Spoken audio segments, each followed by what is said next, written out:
নমস্কার বন্ধুরা, আমি রিয়া আবারও চলে এলাম নতুন একটি ভিডিও নিয়ে। আগের দিন তোমরা সবাই আমার ভিডিওতে অনেক অনেক ভালোবাসা দিয়েছো, সেই জন্য অসংখ্য ধন্যবাদ। বড়দেরকে প্রণাম জানাই এবং ছোটদেরকে ভালোবাসা দিচ্ছি। আজকের ভিডিওটা খুবই ইন্টারেস্টিং হতে চলেছে, আশা করি তোমাদের সবার ভালো লাগবে, সেই জন্য সম্পূর্ণ ভিডিওটা দেখতে থাকো। দুপুর আমরা লাঞ্চ সেরে বেরিয়ে পড়লাম আর আমরা এখন হাই রোডে উঠে পড়েছি। কোথায় যাচ্ছি সেটা একটু পরেই জানতে পারবে। বর্ধমান পেরিয়ে আমরা শক্তিগড়ে চলে এসেছি আর সেখানে একটু চা আর একটু চাট নিয়ে নিলাম। চাটটা বেশ মোটামুটি ভালোই ছিল।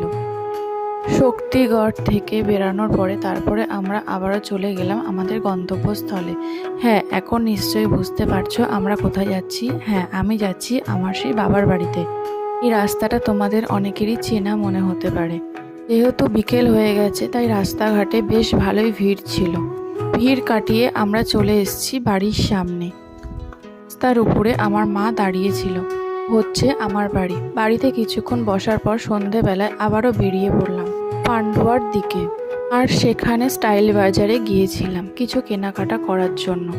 তোমাদের এই পান্ডুয়ার স্টাইল বাজারটা অনেকেরই চেনা হতে পারে। কেনাকাটা শেষ করে বিলিং করে তারপরে বেরিয়ে পড়লাম বাড়ির দিকে। আস্তে আস্তে প্রায় অনেকটাই রাত হয়ে গেছে, জন্য ডিনার করতে বসলাম। ডিনারে ছিল মটন কষা, চাটনি আর ডালপুরি। পরের দিন সকালে ভোর ভোর বেরিয়ে পড়লাম আমরা দুই মা মেয়ে মিলে আমাদের এই পাড়াটা ঘুরতে। আর দেখো সূর্য উদয় হচ্ছে, কতটা সুন্দর লাগছে। এই জায়গাটা তোমাদের অনেকবারই দেখিয়েছি আর এটা হচ্ছে আমার খুবই একটা পছন্দের জায়গা। সবুজ ধান ক্ষেত, একটা সুন্দর নেচার ভিউ রয়েছে এই জায়গাটার মধ্যে। ঘরে এসে চা খেয়ে বাবার সঙ্গে বেরিয়ে পড়লাম মাছ বাজারে। এখানে ফ্রেশ মাছ আর সবজিও নিয়ে নিলাম।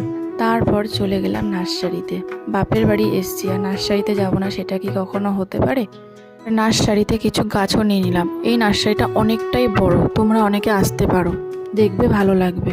নার্সারি থেকে আসার পর ব্রেকফাস্টে গরম গরম ভাত খেয়ে নিলাম।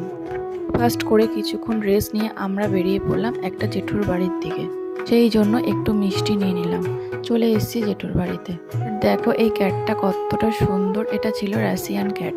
এই ক্যাটটিকে খুব ভালো লেগেছে। এই জেঠুর বাড়িতে এত কিছু আয়োজন করেছে, আমরা কিছুই খেতে পারিনি। তারপর চলে গেলাম বাড়িতে আর লাঞ্চও করে নিলাম, যেহেতু দুপুর হয়ে গেছে। লাঞ্চ শেষ করে আমরা বেরিয়ে পড়লাম দুর্গাপুরের দিকে, মানে আমার শ্বশুর বাড়িতে। মাঝখানে বলে রাখি, আমার যে সকল নতুন এবং পুরনো বন্ধুরা রয়েছে আমার এই চ্যানেলটাকে একটু সাবস্ক্রাইব করে আমার পাশে থেকো। এই ছিল আজকের ভিডিওটি, কেমন লাগলো কমেন্ট করে জানিও।